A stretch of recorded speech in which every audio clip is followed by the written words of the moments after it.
Hi అండి, నేను మీ కుమార్ని. పెసరపప్పు చారు సింపుల్గా 10 నిమిషాల్లో అయిపోయేలా టేస్టీగా సింపుల్గా ఇలాగ ఒకసారి ట్రై చేయండి. చాలా బాగుంటుంది. పెసరపప్పు చిన్న గ్లాసుతో 2 గ్లాసులు తీసుకున్నానండి. శుభ్రం కడుక్కొని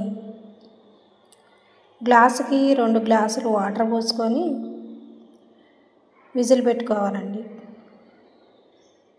హైలో 3 విజిల్లు రానిస్తే సరిపోతుందండి. చూడండి, చక్కగా మగ్గిపోయింది.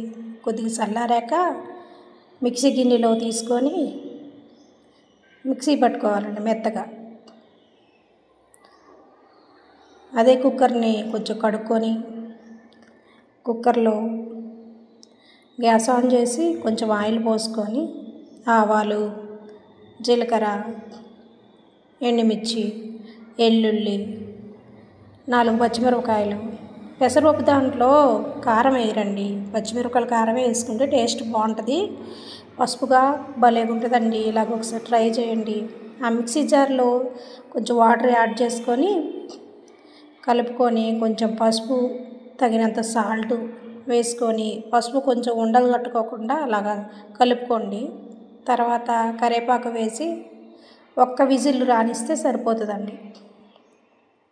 ఇలాగా చూడండి, చిక్కగా ఎల్లో కలర్లో ఎంత బాగుందో.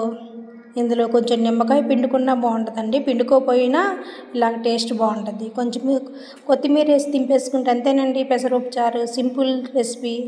Please like to subscribe. Thank you.